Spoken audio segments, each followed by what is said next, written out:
Spoon, your action figure aficionado here, bringing you the latest vintage variance report for the Jocsa Kenner licensed Real Ghostbusters Water-Squirting Ray Stance.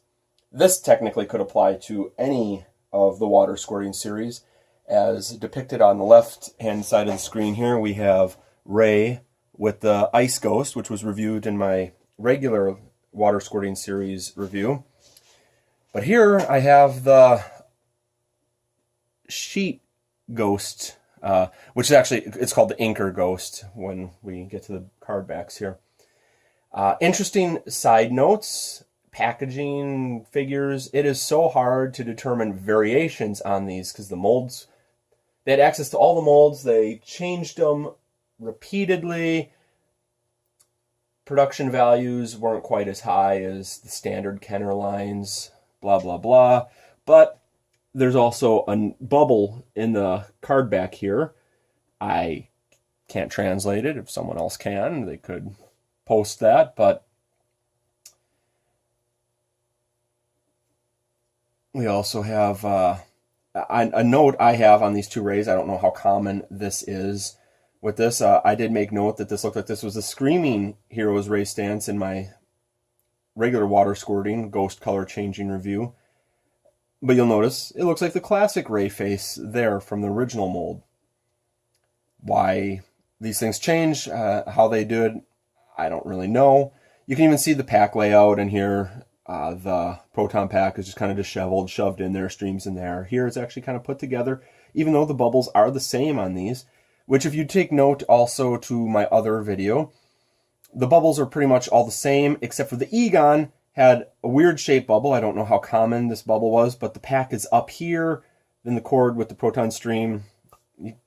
So if you watched that video, you might have noticed it. Otherwise, go back, give it a watch again, take a look at what I'm referring to. Which one came first? I'm assuming these just based on the card, with the regular Boulitz Ice Ghosts.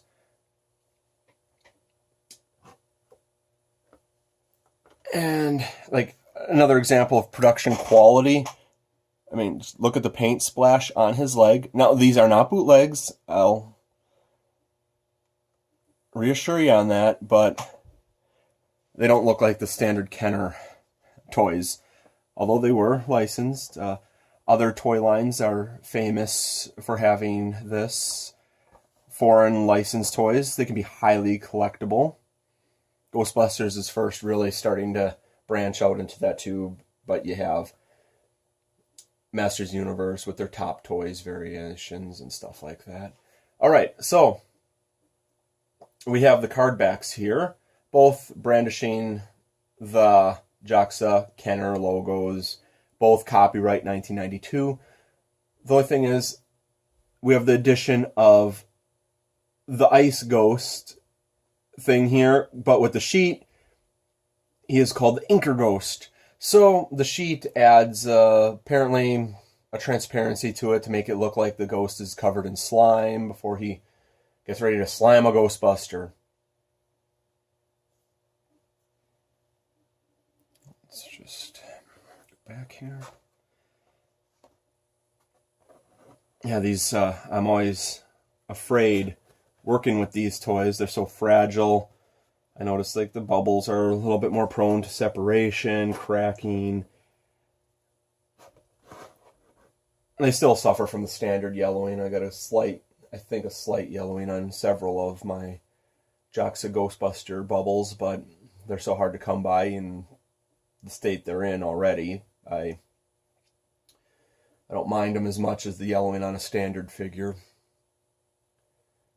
And I have seen examples of this Inker Ghost variation on all 4 releases.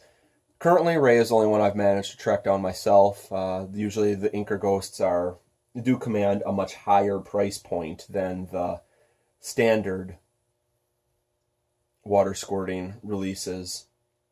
Whereas some of the Ghostbusters themselves generally sport a $100 price point at this given moment.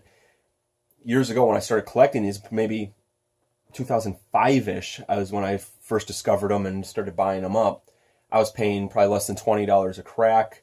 I never could find these, or very rarely could find them, and if so, at that time frame, even already, they were several $100s, and that hasn't changed much. Trying to get a good example. You might be able to luckily find any of them, though, for around 75 to 100 if you do your hunting. But once again, this is the vintage variance report on the water-squirting Ghostbusters. I raised my example, licensed by Kenner through Jocsa, to produce these foreign versions here, and I can't explain entirely how I even discovered these exist or came across. I never had heard of the company, and I'm sorry if I'm slaughtering the name even.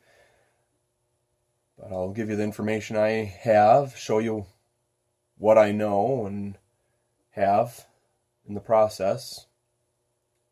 Hopefully maybe learn something from someone else that might know a little bit more about these. Look at some examples. This is Spoon, your action figure aficionado, signing out.